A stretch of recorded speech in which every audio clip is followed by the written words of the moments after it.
എന്താ അല്ലേ 102 സീറ്റ് നേടിയിട്ടും ഒരു നേതാവിനെ കണ്ടെത്താൻ പറ്റാത്ത സാഹചര്യം. KC VDRC എന്ന് പറഞ്ഞിട്ട് തമ്മിലടിക്കുന്ന രാഷ്ട്രീയം. സത്യം പറഞ്ഞാൽ ചിരിയാണ് വരുന്നത്. പൊന്നു മനുഷ്യന്മാരെ, ഈ പറയുന്ന നമ്മുടെ മറിയ ഉമ്മൻ ചില കാര്യങ്ങൾ പറയുന്നുണ്ട്. അത് ഞാൻ വെച്ചു തരാം. ഓക്കെ, ആദ്യം ഈ വീഡിയോ തൃക്കരിപ്പൂരിന്റെ ആരെങ്കിലും കാണുന്നുണ്ടെങ്കിൽ, സന്ദീപ് വാര്യറിന് ഒരു ഓഡിയോ ക്ലിപ്പ് വന്നിട്ടുണ്ട്. അതായത് സന്ദീപ് വാര്യരെ തെറി വിളിച്ചുകൊണ്ടാണ് ഒരു ഓഡിയോ ക്ലിപ്പ് വന്നത്. ലീഗുകാരെന്നാണ് ആ ഒരു ഓഡിയോ ക്ലിപ്പ് എനിക്ക് അയച്ചു തന്ന ഒരു ചങ്ങായി പറഞ്ഞത്. പക്ഷേ എൻ്റെ പേഴ്സണൽ അഭിപ്രായത്തിൽ, ഞാൻ കാസർഗോഡുകാരനാണ്, പക്ഷേ തൃക്കരിപ്പൂരിന് ഇവിടെ നിന്ന് ഒരു 30 കിലോമീറ്റർ ഉണ്ട്. പക്ഷെ എനിക്ക് അവിടുത്തെ സ്ലാങ് ക്ലിയർ ആയി കൃത്യമായിട്ട് അറിയത്തില്ല. അതായത് ആ ഒരു ഓഡിയോ ഞാൻ വെച്ചു തരാം. അത് തൃക്കരിപ്പൂർകാരുടെ ഓഡിയോ ആണോ, അല്ലെങ്കിൽ CPM അല്ലെങ്കിൽ BJPക്കാരോ സന്ദീപ് വാര്യരെ ചെറുതാക്കാൻ വേണ്ടിയിട്ട് അവർ തന്നെ ക്രിയേറ്റ് ചെയ്ത ഓഡിയോ ക്ലിപ്പാണോ എന്ന് നിങ്ങളൊന്ന് കമന്റ് ചെയ്യണം. വളരെ വളരെ നിർണായകമായ ഒരു ഓഡിയോ ക്ലിപ്പാണ്. നല്ല രീതിക്ക് സോഷ്യൽ മീഡിയയിൽ വൈറലാവുന്ന ഒരു ഓഡിയോ ക്ലിപ്പാണ്. ആദ്യം നിങ്ങൾ അതൊന്ന് കേൾക്കണം. ഓക്കെ. എന്റെ പൊന്ന ഷാജ, ഇതിലും ഭേദം സന്ദീപ് വാര്യർക്ക് വന്നിട്ട് ഞങ്ങളെ കുത്തിക്കൊന്നിട്ട് പോകുന്നതായിരുന്നു. അയാൾ എന്തേ കുത്തിക്കൊല്ലാഞ്ഞ്? ഏതോ നാട്ടിൽ നിന്ന് വന്നു. ഈ പറയുന്ന ഈ KC വേണുഗോപാലിന്റെ ആൾക്കാരടക്കം മുഴുവൻ ആൾക്കാരും ബഹിഷ്കരിച്ചപ്പോ തൃക്കരിപ്പൂര് വന്നു വമ്പൻ സ്വീകരണം. ഞാനൊക്കെ ചിറ്റാരിക്കാരിൽ നിന്ന് ഈ പൊരിവെയിലത്ത് പോയതാ ഇവിടെ വരുന്ന സ്ഥാനാർത്ഥിയെ സ്വീകരിക്കാൻ. KC വേണുഗോപാൽ പറഞ്ഞിട്ടല്ല പോയത്. ഇതിനും ഭേദം അയാൾക്ക് ഞങ്ങൾക്ക് വിഷം തന്നിട്ട് കൊന്നു കളയുന്നതായിരുന്നു. അയാൾ സോഷ്യൽ മീഡിയ കാണുന്നില്ല. ഇയാൾ പൊട്ടനാണോ? താനിപ്പൊട്ടൻ. കാരണം സോഷ്യൽ മീഡിയയും പത്രം മാധ്യമങ്ങളും അയാൾ കാണുന്നത് ശകലം വിദ്യാഭ്യാസം ഉള്ളവരുത്തനാന്ന് വിചാരിച്ചിട്ടാണ് നമ്മൾ ഇയാളെ ചോന്നത്.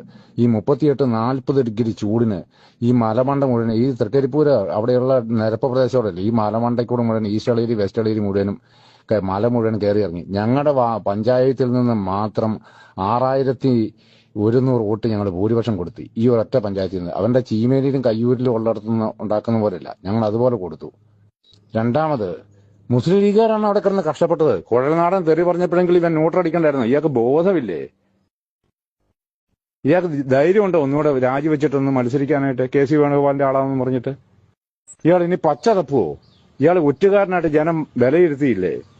സാമാന്യ ജനം എന്ത് പറയുന്നത് നോക്കാനുള്ള ത്രാണി ഈ മനുഷ്യനില്ലാതെ പോയോ? എന്ത് കഷ്ടമുണ്ടെന്ന് നോക്കണം. ഇയാൾക്ക് ഈ മിനിയാന്ന് ഞങ്ങളോട് സ്വീകരണം കൊടുക്കേണ്ടതാ. അതിനുവേണ്ടി സ്കൂളിലെ പിള്ളേരെ വരെ ചട്ടം കെട്ടി ഞാൻ നിർത്തിയതാ. ഇനി ഞാൻ ആരോട് എന്തോ ഞാനൊരു കാര്യം പറയാം. ഇത് ആ നാട്ടുകാരുടെ വോയിസ് അല്ലെന്നാണ് എൻ്റെ പേഴ്സണൽ അഭിപ്രായം. പിന്നെ ഒരു കാര്യം പറയാം, ഈ KC കോൺഗ്രസ്സുകാരനല്ലേ, BJPക്കാരനല്ലല്ലോ. അതായത് VD സതീശൻ മുഖ്യമന്ത്രിയാവുന്നതാണ് എനിക്കെല്ലാം കിട്ടുന്ന ചെറിയ റിപ്പോർട്ട്. പക്ഷേ KC ആയാലും അദ്ദേഹം കോൺഗ്രസ്സുകാരനാണ്, രമേശ് ചെന്നിത്തല ആയാലും കോൺഗ്രസ്സുകാരനാണ്. തമ്മിൽ തല്ലി എന്തിനാണ് ചാവുന്നത്? സത്യസന്ധമായിട്ട് ഞാൻ പറയാം, ഇത് വളരെ വളരെ പ്രശ്നമാണ്. രാജ്മോഹൻ ഉണ്ണിത്താൻ പറഞ്ഞതുപോലെ തെരുവിൽ യുദ്ധം നടക്കും. ഒരു പഞ്ചായത്ത് പ്രസിഡന്റ് അടക്കം ഞങ്ങൾ പറയുന്ന ആളാവണമെന്ന് പറഞ്ഞിട്ട് നാളെ തെരുവിൽ ജനങ്ങൾ ഇറങ്ങിക്കഴിഞ്ഞാൽ അത് വലിയ പ്രശ്നമെന്നാണ് രാജ്മോഹൻ ഉണ്ണിത്താൻ പറഞ്ഞത്. അപ്പോൾ ആര് ഹൈക്കമാൻഡ് തീരുമാനിക്കുന്നു അത് നല്ല രീതിക്ക് ആക്സെപ്റ്റ് ചെയ്യണമെന്നും ഞാൻ അങ്ങനെ തന്നെ പറയാം. ഓക്കെ. അപ്പോൾ മറിയ ഉമ്മൻ ചില കാര്യങ്ങൾ പറയുന്നുണ്ട്, അത് വെച്ച് തരാം. അതിനു മുമ്പ് നടുക്കുന്ന ഒരു വാർത്ത വരുന്നുണ്ട്. വിജയ്, അതായത് തമിഴ്നാട് മുഖ്യമന്ത്രിയായ ജോസഫ് വിജയ് നടുക്കുന്ന ചില പ്രഖ്യാപനം, അതായത് അദ്ദേഹം പറയുന്ന വാക്കുകൾ നിങ്ങൾ കേൾക്കണം. സത്യസന്ധമായിട്ട് പറയുകയാണെങ്കിൽ അദ്ദേഹം പറയുന്നു, ഒന്നുമില്ലായ്മയിൽ നിന്നാണ് ഞാൻ വന്നത്. ഞാൻ മുഖ്യമന്ത്രി ആയാൽ ഈ ഖജനാവിൽ നിന്ന് 1 രൂപ പോലും ഞാൻ മുക്കത്തില്ല. കാരണം നമുക്ക് എല്ലാവർക്കും അറിയാം, അദ്ദേഹത്തിന് ഒരു മാസത്തിൽ 200 കോടിയിലേറെ സമ്പാദിക്കുന്നുണ്ട് അദ്ദേഹം. പിന്നെ അദ്ദേഹം എന്തിനാണ് ഖജനാവിൽ നിന്ന് മുക്കുന്നത്? അദ്ദേഹത്തിന്റെ നടുക്കുന്ന ഞെട്ടിക്കുന്ന ഒരു തീപ്പൊരി പ്രസംഗം വന്നിട്ടുണ്ട്. ഓരോരുത്തരും ആ ഒരു പ്രസംഗം, വിജയെ സ്നേഹിക്കുന്നവരാണെങ്കിൽ ആ പ്രസംഗം കേൾക്കണം. ഏറ്റവും അവസാന ഭാഗം ഞാൻ വെച്ച് തരാം. ഓക്കെ. അപ്പോൾ നമുക്ക് ഈ ഒരു വീഡിയോ നിങ്ങൾ കാണണം. അതായത് പശ്ചിമ ബംഗാളിൽ ആരാണ് മുഖ്യമന്ത്രി, മറ്റേ അയാളുടെ അവസ്ഥ എന്താണ്, അയാൾ എങ്ങനെയുള്ളവനാണ്, ഇതൊരു വീഡിയോ നിങ്ങളൊന്ന് കാണണം. ഓക്കെ. ബംഗാളിലെ മുഖ്യമന്ത്രിയായിട്ട് ഇന്ന് സുവേന്ദു അധികാരി സത്യപ്രതിജ്ഞ ചെയ്തു. കുറച്ചു കാലങ്ങൾക്ക് മുന്നേ കൈക്കൂലി കേസിൽ അറസ്റ്റിലായി, അല്ലെങ്കിൽ കൈക്കൂലി കേസ് കൈയോടെ പിടികൂടി തൃണമൂൽ കോൺഗ്രസിൽ നിന്നും പുറത്താക്കി, അല്ലെങ്കിൽ രാജിവെച്ച് പുറത്തുപോയ ആൾ BJPയിലോട്ട് ചേർന്നു. അതോടെ അയാൾ വിശുദ്ധനായി. അങ്ങനെ മോദി അടക്കം ഒരു കാലത്ത് പ്രസംഗിച്ച, അല്ലെങ്കിൽ ഇയാളുടെ കൈക്കൂലിക്കെതിരെ പ്രസംഗിച്ച ആ മോദിയുടെ പാർട്ടി, മോദിയുടെ കയ്യിൽ നിന്നും സ്വീകരണമേറ്റുമായിക്കൊണ്ട് അയാൾ ഇന്ന് ബംഗാളിന്റെ മുഖ്യമന്ത്രിയായിട്ട് സത്യപ്രതിജ്ഞ ചെയ്തു. യജ്ജാതി കോമഡി അല്ലേ? സത്യസന്ധമായിട്ട് പറഞ്ഞാൽ വളരെ വളരെ മോശം. ഇത്രയെങ്കിലും വിവരവും വിദ്യാഭ്യാസവും ഉള്ള BJPയുടെ എന്നോട് കുറേ പേർ ചോദിക്കലുണ്ട്, എന്തിനാണ് BJPയെ ഇങ്ങനെ വിമർശിക്കുന്നത് എന്ന്. ഇത് തന്നെയാണ്, ഇത്തിരിയെങ്കിലും വിവരവും വിദ്യാഭ്യാസമുള്ള ആർക്കെങ്കിലും മുഖ്യമന്ത്രി സ്ഥാനം ഏൽപ്പിച്ചൂടെ? ഇങ്ങനെയൊക്കെ ഒന്നും അറിയത്തില്ല എന്നാണ് പറയുന്നത്. പറയുമ്പോൾ ചാണകവും മറ്റേ മൂത്രം കുടിക്കണോ എന്നൊക്കെ പറയുന്ന ആളാണ് അത്ര ഈ മുഖ്യമന്ത്രിയായ ചങ്ങായി. എന്താണ് വളരെ വളരെ മോശം. ഓക്കെ, ഇത് BJPക്ക് ഒരു കാര്യം പറയുമ്പോൾ നിങ്ങൾ പറയുന്നുണ്ട് തുരുതുരാ BJP ജയിക്കുന്നുണ്ടല്ലോ ഇന്ത്യയിൽ നിന്ന്. ഒരു 5 വർഷം കഴിഞ്ഞാൽ നിങ്ങൾക്ക് അറിയാൻ പറ്റും. അതായത് ഇനി BJPയുടെ അവസാന കാലഘട്ടമാണ്. ഇപ്പോൾ നിങ്ങൾ നോക്കൂ, 2 വർഷം ഇവിടെ CPM ഭരിച്ചു, ഭരണം മാറിയില്ലേ. തൃണമൂൽ കോൺഗ്രസ് അവിടെ പശ്ചിമ ബംഗാളിൽ ഭരിച്ചു, ഭരണം മാറിയില്ല. അങ്ങനെയാണ്. കുറേ വർഷം ഭരിച്ചാൽ എല്ലാവർക്കും മടുക്കും. ഇനി കോൺഗ്രസിൻ്റെ സമയമാണ്. ഓക്കെ, അതിനാണ് പറയുന്നത് ഒരു സംസ്ഥാനത്ത് കോൺഗ്രസ് ജയിച്ചാൽ മറ്റു സംസ്ഥാനത്ത് തോക്കണം, പിന്നെയുള്ള സംസ്ഥാനത്ത് ജയിക്കണം. അങ്ങനെ എല്ലാം ഒരുമിച്ച് ജയിച്ചാലാണ് അടുത്ത 5 വർഷം എല്ലാം ഒരുമിച്ച് തോക്കുന്നത്. ഓക്കെ, നമുക്ക് ചാണ്ടി ഉമ്മൻ മറ്റേ മറിയ ഉമ്മൻ ചില കാര്യങ്ങൾ പറയുന്നുണ്ട്, അത് വെച്ച് തരാം. അതിനുശേഷം വിജയുടെ പ്രസംഗം നിങ്ങൾ കേൾക്കണം. ഓക്കെ, ചാണ്ടി തന്നെ പറഞ്ഞു 21 ലക്ഷം രൂപയെ ഇലക്ഷന് ചിലവായിട്ടുള്ളൂ. ബാക്കി മുഴുവൻ എമൗണ്ടും ആ എമൗണ്ടിൻ്റെ പൈസയുടെ കണക്ക് ഇലക്ഷൻ കഴിഞ്ഞാണ് പറഞ്ഞത്. മുഴുവൻ എമൗണ്ടും സാധാരണക്കാർക്ക് വീട് വെച്ച് കൊടുക്കാനാണ് ഉപയോഗിക്കുന്നത്. അപ്പം അതൊരു ജനനന്മയ്ക്കാണ് ആ പൈസ മുഴുവൻ ഉണ്ടാകുന്നത്. അത് വലിയൊരു നല്ലൊരു മാതൃകയാണ്. അതോടൊപ്പം ഒരു ഗ്രീൻ ക്യാമ്പയിനാണ്. മറ്റൊന്നുമല്ല, ഇതൊരു ഒരുപാട് സമൂഹത്തിൻ്റെ മുമ്പിൽ ഒരു മാതൃകയാക്കാവുന്ന ഒരു കാര്യമാണ്. ഓക്കെ, ശരി തന്നെയാണ്. എല്ലാ സ്ഥാനാർത്ഥികളും കോടിക്കണക്കിന് രൂപ ചെലവാക്കുമ്പോൾ ചാണ്ടി ഉമ്മൻ ചെറിയ പൈസ കൊണ്ടാണ് ചെലവാക്കിയത്. അപ്പോൾ വിജയുടെ പ്രസംഗം വെക്കാം. അതിനു മുമ്പ് തമ്മിൽ തല്ലാതേക്കൂ എന്ന് പറഞ്ഞുകൊണ്ട് നിങ്ങൾ ഈ ഒരു വീഡിയോ കാണണം. ഓക്കെ, என் நெஞ்சில் குடியிருக்கும்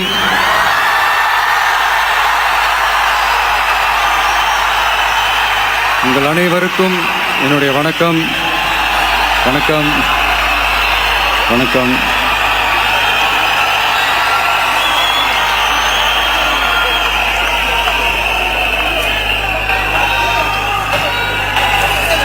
என்ன சொல்றது, எப்படி ஆரம்பிக்கிறதுன்னு தெரியல.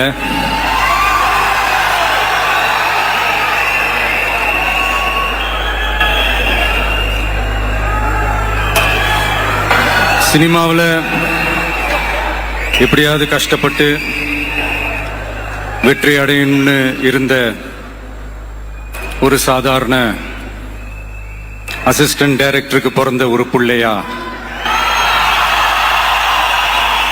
எனக்கும் வாழ்க்கையில வறுமைனா என்னன்னு எனக்கு நல்லாவே தெரியும், பசினா என்னன்னு எனக்கு நல்லாவே தெரியும்.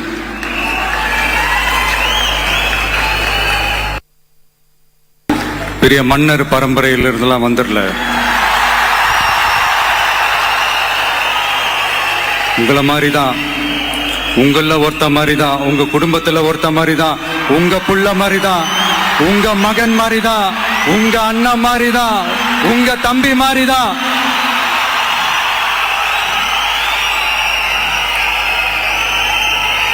அப்படிதான் நான் உணர்றேன்.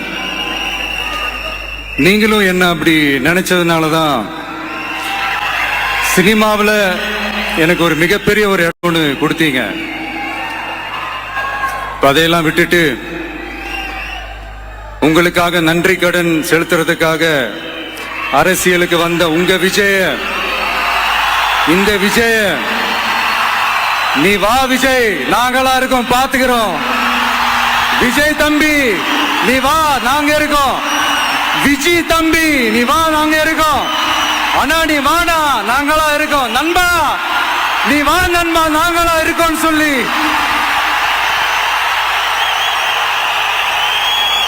அவ்வளவு அன்பா அவ்வளவு உறவா என்ன ஏத்துக்கிட்டீங்க. இந்த நேரத்தில் இதை நான் சொல்லணும்.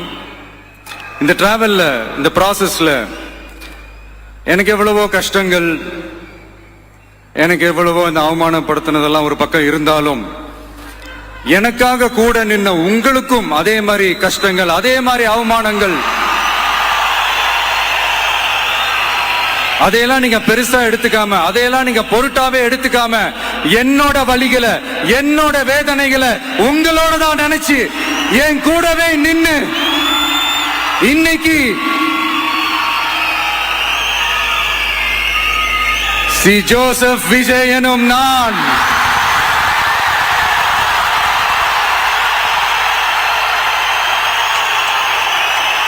அத உண்மையாக்கி இருக்கிறீங்க. உண்மையிலே எனக்கு என்ன சொல்றதுன்னு எனக்கு தெரியல. என்னுடைய உறவுகளே, என்னுடைய சொந்தங்களே, நான் ஒன்றும் தேவ தூதன்லாம் கிடையாது. நானும் ஒரு இயல்பான ஒரு வாழ்க்கை வாழ்ற ஒரு சாதாரணமான மனுஷன்தான். நான் முன்னாடியே சொன்ன மாதிரி அது செய்வேன் இது செய்வேன்னு பொய்யான வாக்குறுதிகள்லாம் கொடுத்தவங்கள நான் ஏமாத்த மாட்டேன். எது சாத்தியமோ அது மட்டும்தான் நான் செய்வேன். இம்மிடியட்டா உங்க மனசுல ஒரு கேள்வி ஒண்ணு வரலாம், அப்ப சாத்தியம் இல்லாததை செய்ய மாட்டாங்களா, செய்ய முடியாதா அப்படின்ற ஒரு கேள்வி ஒண்ணு வரலாம். இத்தனை கோடி மக்கள் என் கூட இருக்கும் போது எது வந்தாலும் பாத்துக்கலாம், என்ன வந்தாலும் பாத்துக்கலாம் அப்படின்ற அந்த கான்பிடன்ஸ் என் மனசுல இருக்கு. இன்னொரு விஷயமும் நான் இங்க சொல்லணும். இன்னைக்கு நம்ம தமிழ்நாடு கவர்மெண்ட் இருக்கிற அந்த நிலைமையை பத்தி நான் உங்ககிட்ட நான் சொல்லணும். கிட்டத்தட்ட 10 லட்சம் கோடிக்கு மேல கடன் வாங்கி வச்சுட்டு போயிருக்கிற இன்னைக்கு அந்த தமிழ்நாடு அரசு இருக்கிறப்போ, கஜானாவை சுத்தமா தொடச்சி வலிச்சு வச்சுட்டு போயிருக்கிறப்போ, தூக்க முடியாத சுமையை ஏத்தி வச்சுட்டு போயிருக்கிறப்போ, இந்த பொறுப்பை நம்ம கையில எடுத்திருக்கிறோம். உடனே நீங்க நினைக்கலாம், என்னடா இவர் ஏதோ பொறி வச்சு பேசுறாரா அப்படின்ட்டு. அப்படிலாம் எதுவுமே கிடையாது. உள்ள போய் பார்த்தா தான் தெரியும் எது எந்த நிலைமையில இருக்குன்னு, என்ன இருக்கு என்ன இல்ல, எது எந்த நிலைமையில இருக்கு எது எந்த நிலைமையில இல்ல. சோ அதையெல்லாம் பார்த்துட்டு உங்களுக்கு ஒரு வெள்ளை அறிக்கையா அது வெளியிடணும்னு நான் நினைக்கிறேன். ஒரு டிரான்ஸ்பரண்டான ஒரு கவர்மெண்டா, அதாவது இன்னைக்கு நம்ம தமிழ்நாடு கவர்மெண்ட் இந்த நிலைமையில தான் இருக்கு அப்படின்றத உங்ககிட்ட சொல்லிட்டு I just want to take it forward from there. அதைத்தான் நான் முதல்ல செய்யணும்னு நினைக்கிறேன். தமிழ்நாட்டை பொறுத்த வரைக்கும் இப்ப யாரையாவது போய் ஏதாவது சந்திக்கணும் அப்படின்னா இந்த மூஞ்ச மூடிக்கிட்டு போய் சந்திக்கிறதோ, என்ன இந்த மறைமுகமா உங்களுக்கு தெரியாம போய் சந்திக்கிறதோ அப்படிலாம் நான் செய்ய மாட்டேன். எதுவா இருந்தாலும் வெளிப்படையாக ஒளிவு மறைவு இல்லாம தான் நான் செய்வேன். இவ்வளவு பெரிய ஒரு பொறுப்பை என் கையில கொடுத்திருக்கிறீங்க, அதே நேரத்தில் எனக்கு கொஞ்சம் அவகாசமும் நீங்க கொடுக்கணும்னு நான் ரிக்வெஸ்ட் பண்ணி கேட்டுக்கிறேன். நான் சொன்னதையெல்லாம் படிப்படியா நிறைவேற்ற நான் ட்ரை பண்ணுவேன், நிறைவேற்றுவேன். அதே நேரத்தில் எனக்கு கொஞ்சம் அவகாசம் கொடுத்தீங்கன்னா எனக்கு கொஞ்சம் உதவியாகவும் ஒத்துழைப்பாகவும் இருக்கும். இது உங்களுடைய ஆட்சி. பெண்கள் பாதுகாப்பு ரொம்ப ஸ்ட்ரிக்டா வச்சிருப்பேன். போதைப் பொருள் கலாச்சாரம் அதை கண்ட்ரோல் பண்றதுக்கு என்னென்ன ஸ்டெப்ஸ் எடுக்கணும், என்னென்ன முயற்சிகள் எடுக்கணும், இன்னிலிருந்து அதை நான் எடுப்பேன். நம்ம பசங்களை அதுல இருந்து காப்பாற்ற வேண்டியது நம்ம அரசனுடைய பொறுப்பு. அதே மாதிரி சட்டம் ஒழுங்கு எல்லாருக்குமான பாதுகாப்பை நான் உறுதிப்படுத்துவேன். என்ன அவமானப்படுத்துறவங்களாகவே இருந்தாலும், என்ன கஷ்டப்படுத்துறவங்களாகவே இருந்தாலும், அவங்களும் என் மக்கள் தானே. நண்பர்களாக இருந்தாலும் எதிரிகளாக இருந்தாலும் 8 கோடி மக்களும் என் மக்கள் தானே.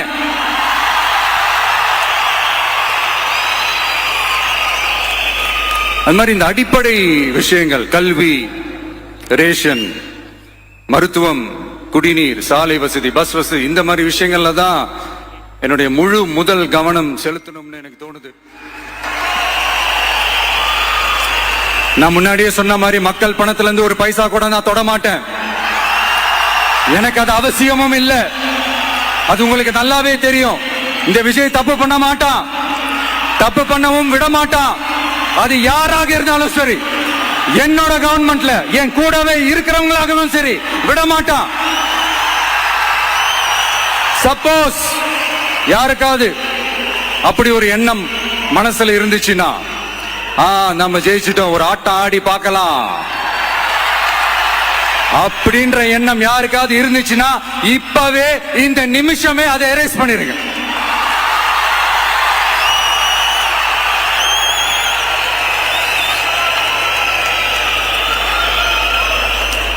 இங்க ஒரே சென்டர் தான், என் தலைமையில் உண்டான சென்டர். இந்த பக்கம் ஒரு சென்டர், இந்த பக்கம் ஒரு பவர் சென்டர், அங்க ஒரு பவர் சென்டர், அதெல்லாம் கிடையவே கிடையாது. இப்பவே சொல்லிடுறேன். பெண்கள், இளைஞர்கள், விவசாயிகள், அரசு ஊழியர்கள், ஆசிரியர்கள், உழைக்கிற மக்கள், மீனவர்கள் எல்லாருமே நம்ம டிவிக்கு அரசுல நல்லா இருப்போம், நல்லா இருப்போம், நல்லா இருப்போம். பிறப்புக்கும் எல்லா உயிர்க்கும் அப்படின்றத நம்ம சமரசம் இல்லாத அடிப்படை கோட்பாடு. சிறுபான்மை சகோதரர்களே, உங்களுக்காக நம்ம டிவிக்கு அரசு கூடவே நிற்கும். உங்களுக்கு அதுல எந்த விதமான சந்தேகமும் வேணாம். இந்து, முஸ்லிம், கிறிஸ்தவர்களுக்கான முகம்தான் இந்த விஜயனுடைய முகம். அதுல 100% நீங்க இந்த விஜயை நம்பலாம். இப்படி ஒரு சூழலை ஏற்படுத்தி கொடுத்த தமிழ்நாட்டு மக்கள், ஒட்டுமொத்த மக்கள், உங்கள் அனைவருக்கும் இந்த நேரத்தில் என்னுடைய நன்றியை தெரிவிச்சு, இன்னொருத்தவங்களுக்கு முக்கியமா நான் நன்றி சொல்லணும். அது இந்த விஜய் மாமாவோட குட்டி நண்பா, நண்பி.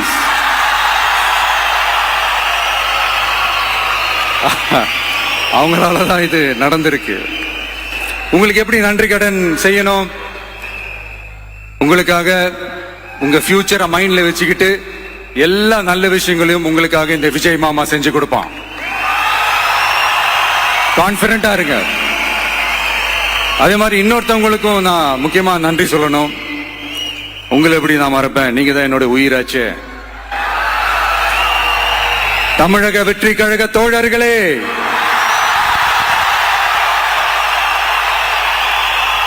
உண்மையில சொல்லனா நீங்க இல்லனா எதுவுமே இல்லை. என்னோட கழக தோழர்களுக்கும், கழக நிர்வாகிகளுக்கும், வாக்கு சாவடி முகவர்களுக்கும், மை டியர் வர்ச்சுவல் வாரியர்ஸ், உங்கள் அனைவருக்கும் கோடான கோடி நன்றிகள். வாங்க எல்லாருமா சேர்ந்து ஒரு ஃப்ரெஷ் கவர்னன்ஸ், ஒரு நியூ கவர்னன்ஸ் ஒன்று கொடுப்போம். This is a new beginning.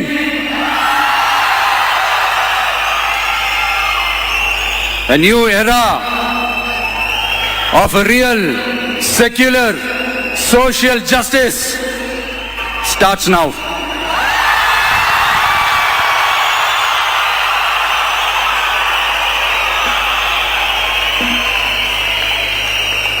மக்கள் நலன்களை மட்டுமே லட்சியமாக கொண்ட நமது அரசுக்கு பக்கபலமாக நின்று ஆதரவை வழங்கியுள்ள காங்கிரஸ் பேரியக்கத்தின் தலைவர் மதிப்புக்குரிய திரு மல்லிகார்ஜுன் கார்கே அவர்களே, பாராளுமன்ற எதிர்க்கட்சி தலைவர் மதிப்புக்குரிய மை பிரதர் திரு ராகுல் காந்தி அவர்கள், காங்கிரஸ் கட்சியின் பொதுச் செயலாளர் மதிப்புக்குரிய திரு கே.சி. வேணுகோபால் அவர்கள், தமிழ்நாடு காங்கிரஸ் தலைவர் மதிப்புக்குரிய திரு செல்வ பெருந்தகை அவர்கள், என்னுடைய நண்பர் பிரவீன் சக்கரவர்த்தி அவர்கள், சிபிஐஎம் கட்சியின் தேசிய பொதுச் செயலாளர் மதிப்புக்குரிய தோழர் திரு M.A. பேபி அவர்கள், மாநில செயலாளர் மதிப்புக்குரிய தோழர் திரு பி. சண்முகம் அவர்கள், அரசியல் தலைமை குழு உறுப்பினர் மதிப்புக்குரிய தோழர் திரு கே. பாலகிருஷ்ணன் அவர்கள், பாராளுமன்ற உறுப்பினர் மதிப்புக்குரிய தோழர் திரு சு. வெங்கடேசன் அவர்கள், நமது அரசுக்கு ஆதரவு வழங்கியுள்ள விடுதலை சிறுத்தைகள் தலைவர் மதிப்பிற்குரிய அண்ணன் திரு திருமாவளவன் MP அவர்கள், நாடாளுமன்ற உறுப்பினர் மதிப்புக்குரிய திரு ரவிக்குமார் அவர்கள், சட்டமன்ற குழு தலைவர் மதிப்பிற்குரிய திரு வன்னி அரசு அவர்கள், சிபிஐ கட்சியின் தேசிய பொதுச் செயலாளர் மதிப்புக்குரிய தோழர் திரு டி. ராஜா அவர்கள், மாநில செயலாளர் மதிப்புக்குரிய தோழர் திரு M. வீரபாண்டியன் அவர்கள், முன்னாள் தமிழ்நாடு மாநில செயலாளர் மதிப்புக்குரிய தோழர் திரு ரா. முத்தரசன் அவர்கள், இந்திய யூனியன் முஸ்லிம் லீக் கட்சியின் தலைவர் மதிப்புக்குரிய டாக்டர் திரு காதர் மொய்தீன் அவர்கள், நாடாளுமன்ற உறுப்பினர் மதிப்புக்குரிய திரு நவாஸ் கனி அவர்கள், உங்க எல்லாரையும் வருக வருக என்று வரவேற்கிறேன். முக்கியமா இந்த மாதிரி நேரத்துல எனக்காக நீங்க குரல் கொடுத்ததுக்கும், எனக்காக நீங்க சப்போர்ட் பண்ணி கூடவே நின்னதுக்கும் உங்க எல்லாருக்கும் இந்த நேரத்துல என்னுடைய நன்றியை தெரிவிச்சுக்கிறேன். கான்பிடண்டா இருங்க, நல்லதே நடக்கும், வெற்றி நிச்சயம். மீண்டும் சந்திக்கும் வரை, இல்ல மீண்டும் மீண்டும் சந்திப்போம். நன்றி, வணக்கம். ജോസഫ് വിജയ് ഭരണം തുടങ്ങിയിരിക്കുന്നു. സ്ത്രീകൾക്കെതിരായ അതിക്രമം തടയുന്നതിൽ, ലഹരി ഉന്മൂലനം ചെയ്യുന്നതിലടക്കമുള്ള സ്ക്വാഡുകൾക്ക് രൂപം നൽകിക്കൊണ്ട് ആദ്യ ഉത്തരവിൽ ഒപ്പിട്ടിരിക്കുകയാണ്. ഭരണത്തിൽ തന്റെ കാഴ്ചപ്പാട്, പൊതുപ്രവർത്തനത്തിൽ തന്റെ ആശയം വിജയ് അടിവരയിട്ട് വ്യക്തമാക്കുകയാണ്. 10 ലക്ഷം കോടി കടമുണ്ടാക്കി വെച്ച സർക്കാരാണെന്ന് പറയുമ്പോഴും അടിസ്ഥാന സൗകര്യ മേഖലയിലടക്കം ജനങ്ങൾക്ക് നീതി ഉറപ്പാക്കാൻ പരമാവധി ചെയ്യുമെന്നാണ് ജോസഫ് വിജയ് പറയുന്നത്. ഒപ്പമുള്ളവർക്കും താക്കീത് നൽകുന്നുണ്ട്. ഒരവസരം കിട്ടി എന്തുമാകാമെന്ന് ചിന്തിക്കുന്നവരുണ്ടെങ്കിൽ ഇപ്പോൾ അവസാനിക്കണം. തെറ്റ് ചെയ്യില്ല, തെറ്റ് ചെയ്യുന്നവരെ ഒപ്പമുണ്ടെങ്കിലും സംരക്ഷിക്കില്ല. ജനങ്ങളുടെ ചില്ലിക്കാശ് പോലും തനിക്ക് വേണ്ട എന്ന് പറഞ്ഞുകൊണ്ട് തെരഞ്ഞെടുപ്പ് പ്രചരണ വേദിയിൽ നടത്തിയ ഏതാണ്ട് അതേ ആവേശമാണ് മുഖ്യമന്ത്രിയായി ചുമതല ഏറ്റെടുത്തതിന് ശേഷമുള്ള ആദ്യത്തെ അഭിസംബോധനയിൽ ജോസഫ് വിജയ് ഇപ്പോൾ പ്രവർത്തകരോട് അടക്കം പറഞ്ഞിരിക്കുന്നത്. രാഹുൽ ഗാന്ധിയെ ചേർത്ത് നിർത്തി ബാക്കിയുള്ളവരും ചേർത്ത് അദ്ദേഹം ഒരു സെൽഫി വീഡിയോ എടുക്കുകയാണ്. ജോബി ചേരുന്നുണ്ട്. ജോബി, ജോസഫ് വിജയ് എണ്ണി പിന്തുണച്ചവർക്ക് പിന്തുണ അറിയിക്കുന്നുണ്ട്. അതിൽ മൈ ബ്രദർ രാഹുൽ കൂടി ചേർത്ത് MA ബേബി, KC വേണുഗോപാൽ അടക്കമുള്ളവരുടെ പേരുകളും പറയുന്നു. അപ്പോൾ വിജയ് വീണ്ടും നൽകുന്നത് വലിയ പ്രതീക്ഷയാണ് അദ്ദേഹത്തെ സ്നേഹിക്കുന്നവർക്ക്, ഏറ്റവും ഒടുവിൽ അദ്ദേഹത്തിന്റെ കുട്ടിപ്പട്ടാളങ്ങൾക്കടക്കം. PG, തീർച്ചയായും ഒരു സിനിമ കണ്ട് ഇറങ്ങുന്ന ഒരു ഫീലാണ് ഇപ്പോൾ ഉള്ളത്. ഒരു വിജയുടെ ഫസ്റ്റ് ഷോ സിനിമ കാണുന്ന രീതിയിലാണ് മുഴുവൻ തുടക്കം മുതൽ ഇപ്പോൾ അവസാനം വരെ നമ്മൾ നോക്കുകയാണെങ്കിൽ. ഇതിൽ ഏറ്റവും പ്രധാനമായുള്ള 2-3 കാര്യങ്ങളുള്ളത്. ഒന്ന്, വിജയ് ഈ പറഞ്ഞതുപോലെ അദ്ദേഹത്തിന് മേലുള്ള പ്രതീക്ഷയെക്കുറിച്ച് അദ്ദേഹത്തിന് ബോധ്യമുണ്ട്. അതുകൊണ്ട് അദ്ദേഹം ആ